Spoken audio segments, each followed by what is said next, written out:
"20 games in, and I think I'm starting to see the light. Towards the end of my session, to get that magic number of games under my belt, I was starting to read my opponents. Okay, read may be taking it a little far, but I made some calls, some folds, and I even used power cards to my advantage based upon what I thought my opponent was holding. By Jove, I think I've got it! But before I go claiming I'm the new god of Power Up, let's take it back a few steps. Over my 20 games, I won 9 of them. As I said in my last article, I need a win percentage of 37% to earn a profit in these $1 games. 9 wins out of 20 to a percentage of 45%, so over a large sample, I could claim to be crushing these games. Alas, 20 games isn't really a large sample. The issue with getting a large number of games under my belt is the time it takes for each game of Power Up to play. My first session saw an average game time of 12 minutes 11 seconds. My second session saw an increase on that number to 13 minutes 33 seconds.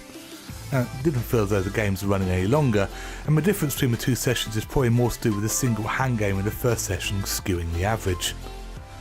Looking back at the games I played in my second session, I certainly wasn't running badly, but Lady Luck wasn't the only thing that saw me turning a profit. As I said before, I seem to be understanding the game better.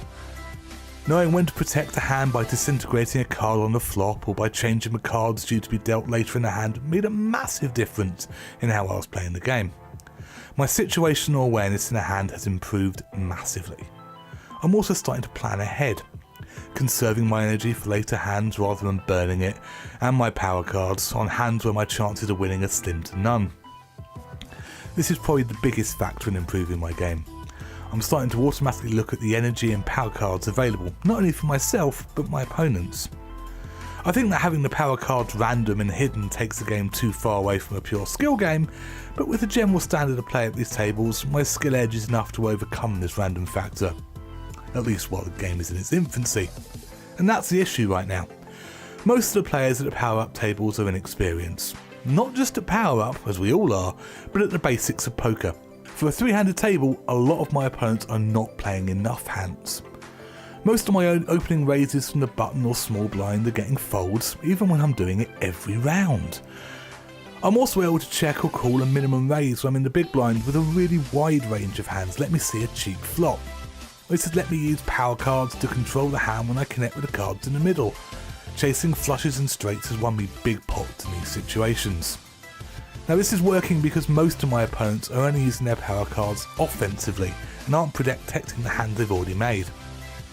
I'm going to have a look at how I've been using power cards to change the odds in my next article, but using these cards creatively has had big impact in the way I've been playing.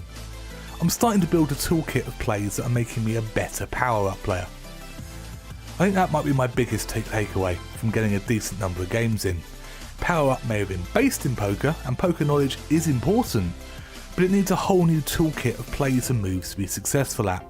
I'm starting to build that toolkit, and my plans for playpowerup.com are to help you do the same.